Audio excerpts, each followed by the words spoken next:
eyes, you know, and mirrors are no better. Cheaters never win, they say. They leave your heart in fetters. Beauty's only skin deep, they say. Eye of the beholder. But angels seem to spend their time looking over their shoulder. Everybody wants to disappear. Everybody wants to fly. They say anyone can find their wings. Yes, I'll close my eyes and feel for mine. Can't run away from who I am. Can't keep my pride and hang my head. Can't change the world to match my inside. Stop on a dime and change my ways. Walk through the walls out of this maze. Got nothing left to lose and everything to gain. It's time I find myself.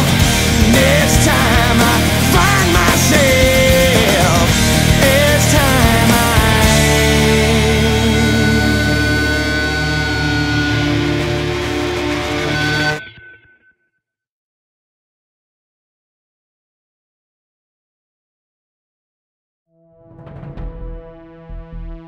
Karu, don't speak, just listen. You don't know me, but I need your help. I don't have time to explain, but we're both in danger. Mail that letter you just finished writing and meet me at the address I'm going to text to you. You're our only hope.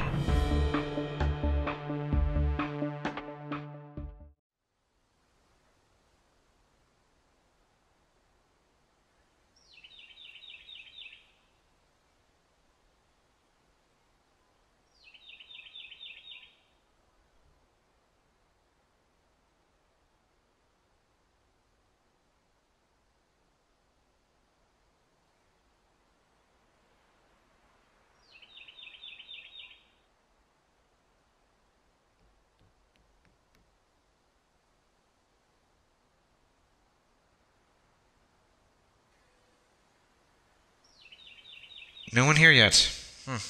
Might as well kill some time.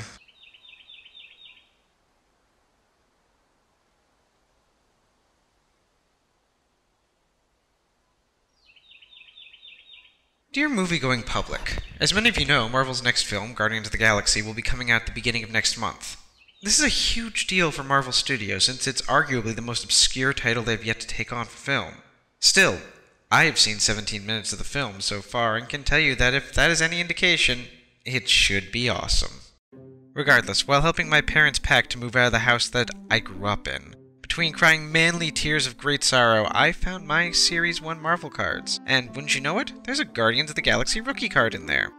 Other than proving what a giant nerd I've always been, something occurred to me. These guys look nothing like the characters in the previews. Why is the girl red instead of green? Who's the guy with the head crest? None of these people even look remotely like a raccoon. What gives, Marvel? Well, here's a quick rundown of who these people are, and what sorts of things you might want to know before going into the film so that you too can annoy your friends by squeeing over each and every little reference to Major Victory, the Spar Toy, the Badoon, the Universal Church of Truth, and so many other little things.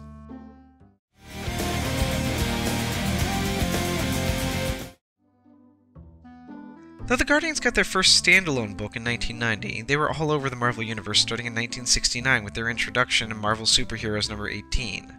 These Guardians were primarily from the 31st century in alternate universe Earth 691, where most of their stories take place. They occasionally travel back in time to our era, or sometimes people like Thor can travel ahead to theirs, but for the most part that's where they stay. They were involved in a number of major crossover events, most notably the several book crossover, The Korvac Quest. The majority of the team are the last from their planets due to the expansionary zeal of the Badoon, a species of reptilian aliens who turn the bodies of their fallen enemies into zombie cyborgs. I'm surprised that didn't catch on more, considering that they are a friggin' species of reptilian aliens who turn the bodies of their fallen enemies into zombie cyborgs. Then again, there's a lot of stuff in the Guardians books that stay pretty much contained in titles bearing the name of this team that would be great to play around with otherwise. And some that we'll get to that's best if they're never spoken of again. In 1990, they were given their own book under writer-artist Jim Valentino, who was a big deal at Marvel at the time. And yeah, it wasn't very good. In fact, this is the type of comic that is so solidly in the so bad it's good category of entertainment that I want to imagine the silhouettes of two robots and a human in the corner of every page. Don't expect good storytelling out of this, but that doesn't mean it's not seriously, riotously, and awesomely entertaining regardless. So, a quick rundown. This is Vance Astro, leader of the team. He was a 20th century astronaut who was sent in suspended animation on a 1,000-year journey to Alpha Centauri, and eventually gets Captain America's shield that he runs around with, soon just calling himself Major Victory. He's also psionic, because. This is Martinix, the leader of the team and its science officer. He's from the planet Pluto, and his crystalline form allows him to channel heat blasts from one hand and ice blasts from the other for reasons. This is Charlie 27, the leader of the team and head of defense.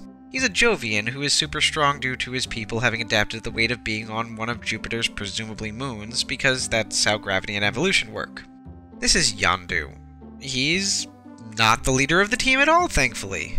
Instead, he was supposed to be the noble savage archetype and believes himself to be the last Centaurian. No, that's a Centauri, though the haircut is similar. At one point, he runs into another of his race who belongs to a supervillain team and spends a lot of time moping about how he can't have sex with her. Seriously. Also, he worships gods that give him the power of exposition and flashback. This is Nikki, also not a team leader and from the planet Mercury.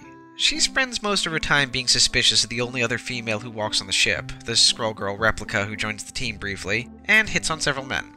She has laser blasters on her wrists, but doesn't actually do much other than hit on guys and give Charlie 27 somebody to pine after.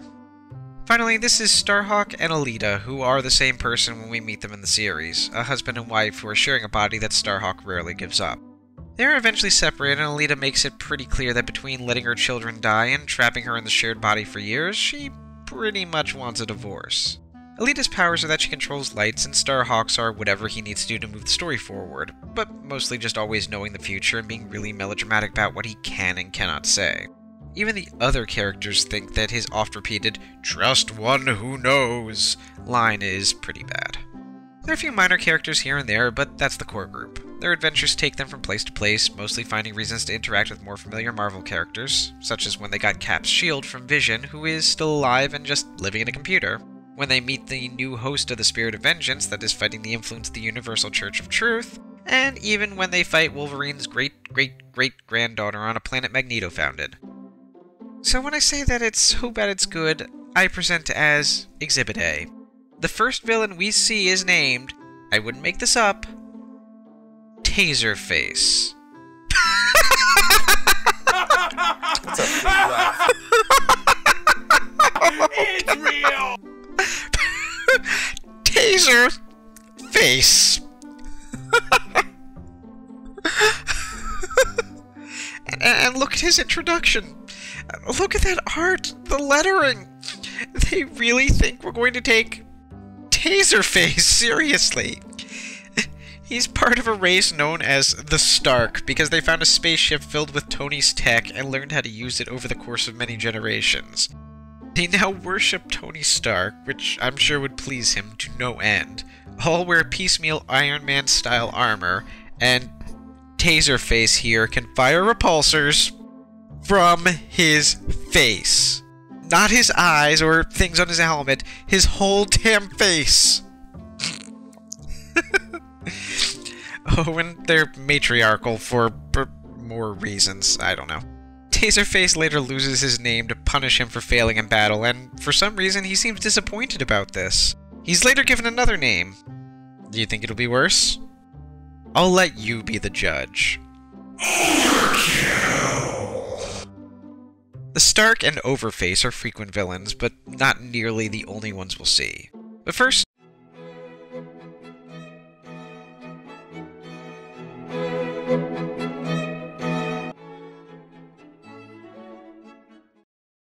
He will engage this warship until every last iota of his energy is gone.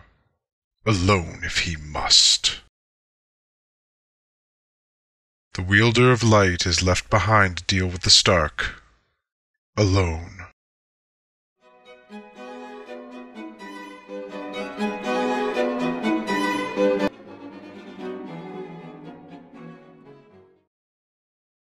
another major villain group is Force.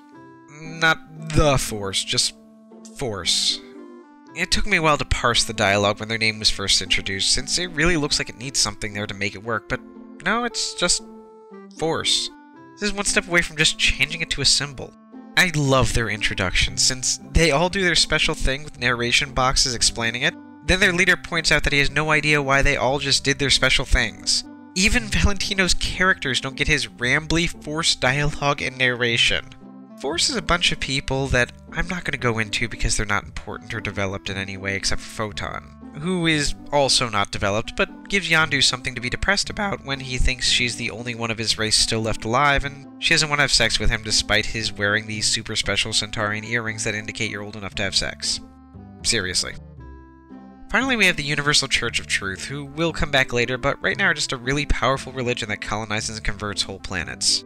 They're highly militaristic and don't really have a well-defined theology to speak of, kind of like the insert religious group that you most dislike at the moment. Replica is actually a firm believer and eventually sacrifices both her life and her faith to save the rest of the Guardians. Jim Valentino left the book in 1992 to be one of the founders of Image Comics, who we have talked about a lot before. At that point, all of the great campy melodrama left the series.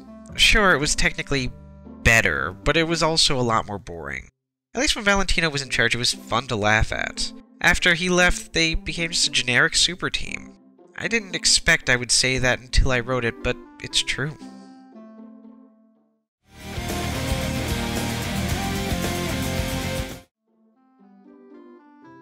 After a few years and 66 issues... Wait a minute. Guardians of the Galaxy went 66 issues? So this went 40. This went only 12. And that got 66 issues? The 90s were a dark time. Anyway, the title eventually went fallow for a while and didn't make a new appearance until 2008, when Marvel pulled together a bunch of unconnected characters that had been bouncing around their cosmic books and threw them on a team together. This is a much better book than the last one, and a much more interesting team for that matter. Getting their first round as a team of any sort in the Annihilation Conquest storyline, they got their own book that was largely about dealing with the fallout from that. Very quickly, Peter Quill, also known as Star-Lord, was hired by the Kree to be a military advisor. He advises that a group of people called the Space Knights be brought to the Kree homeworld of Hala, but they turn out to be part of a half-mechanoid race called the Phalanx, which we eventually learn is led by Ultron. The Kree Empire falls, but thanks to the efforts of Nova, Ronan the Accuser, who is almost certainly the main bad guy in this film and in most Marvel appearances, and the people who would later be known as the Guardians of the Galaxy, they are eventually defeated. Because this and so many other cosmic-level wars were going on, the universe has become unstable when we start our story, and Quill has called together several of the survivors of the Phalanx invasion to help patch up holes in space that are opening up all over the place. Among them are the 4 other people you've seen in the movie trailers. Gamora, the most dangerous woman in the galaxy. She's the adopted daughter of the Mad Titan Thanos. You saw him at the end of Avengers, and we'll see him in this film. He wants to kill half the galaxy because he's in love with the physical manifestation of death and wants to impress her. Gamora originally worked for her father, but eventually struck out on her own. She is absolutely deadly, one of the most frightening fighters in the Marvel Universe. Drax the Destroyer was originally a human named Arthur Douglas. He and his family were killed by Thanos, and the cosmic being known as Kronos took Arthur's spirit and put it in a new body. What Drax is supposed to destroy is... death. Specifically Death's avatar, Thanos.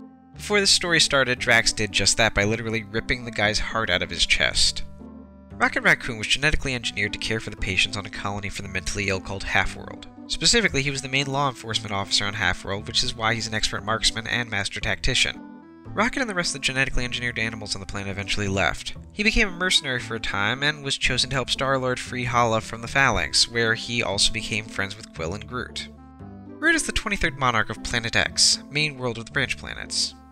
He's a giant tree who only says 3 things, though it has been suggested that his vocal cords are petrifying and you have to listen for the subtleties of his speech. He was originally introduced as a villain, but was re-envisioned as a hero for the Phalanx invasion and became a Guardian. He's functionally immortal so long as a shard of him can be planted to grow back. There are several other characters that are part of the 2008 Guardians, including mainstays like Adam Warlock and Phyla Vel, connected characters like Vel's girlfriend and Drax's daughter, Moondragon, and original support characters like Mantis, a clairvoyant and martial arts expert, and my personal favorite, Cosmo, a Soviet dog who was sent up at the beginning of their space program, fell into a wormhole, and is now sentient and has high-level telepathic abilities. We even get to see the return of Vance Astro, introduced in what is either the cleverest or most ham-fisted illusion I have ever seen in a comic. Either way, his role is much reduced. Starhawk also shows up at one point, and we get to see the new Guardians interact with the classic Guardians a number of times. They're based out of Nowhere, a space station on the edge of the universe built out of the abandoned head of a Celestial. They can teleport instantly any place in the universe and combat a number of threats, including a few old friends. The Badoon are back, and not that much changed. But we also have appearances from our old friends, the Universal Church of Truth, and I really like this change. They are now a full-out militarized religion that has managed to convert the faith of their followers into energy to run their temple ships. Oh, and they have a new catchphrase. I believe that God has a plan for all of us. I believe that plan involves me getting my own planet.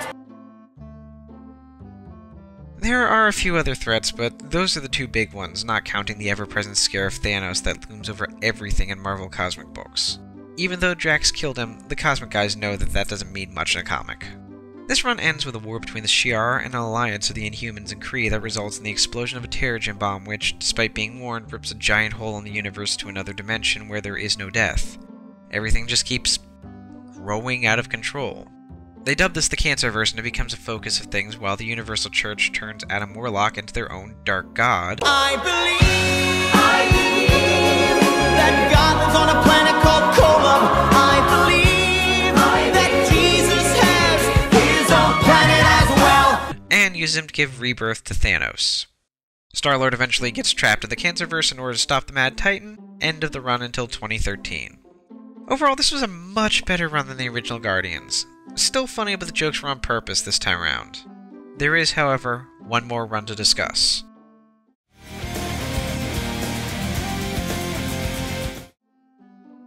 In 2013, after the announcement of the movie, Marvel brought back the Guardians. I'm going to go through this quickly since it's currently running and this letter is getting long.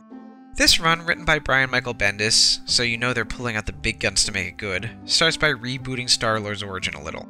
Originally, he was an astronaut on a space station, and an alien arrives to offer the position of Star-Lord, a space cop of sorts, to somebody who's earned it. Somebody else is chosen, Quill gets pissed, replaces the guy who was picked, and boom, Star-Lord. This origin is boring, it sucks, and I'm glad it was retconned.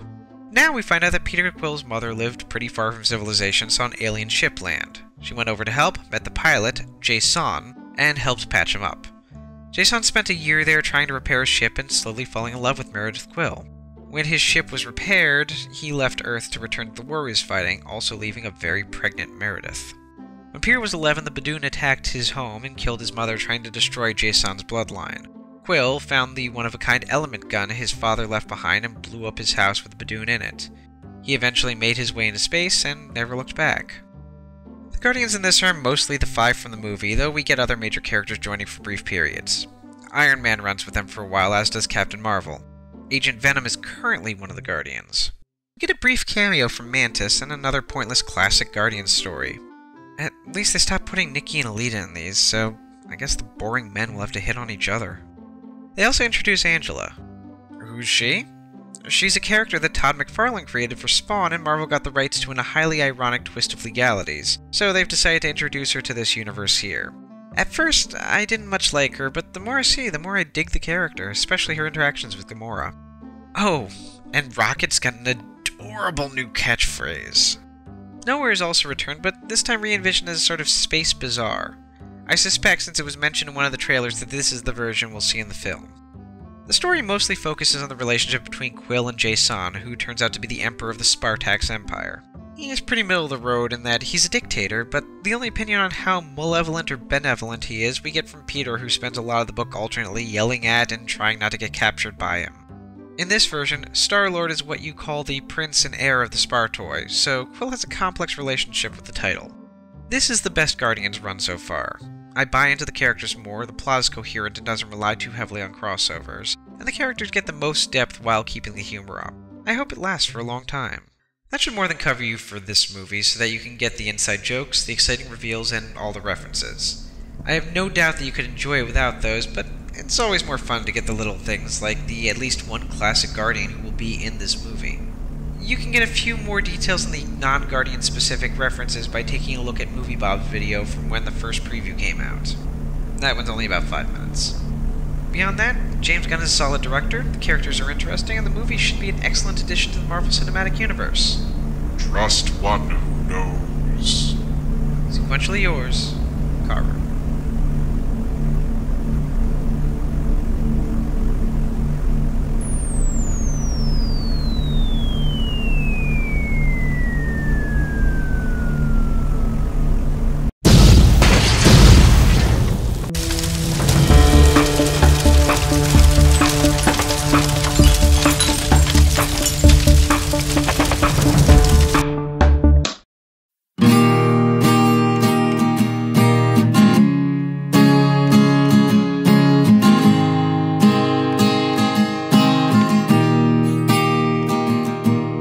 As long as I can remember, I haven't looked for you. I haven't looked for you all my days. As long as I can remember, I haven't looked for you. And all this while you were waiting along the way. So let this be a testimony of how far I would go to bring you home. And let each day be our victory and the sweetest time that we've ever known. Quédate, por favor, por favor, quédate conmigo. Останься, пожалуйста, пожалуйста, останься со мной. No.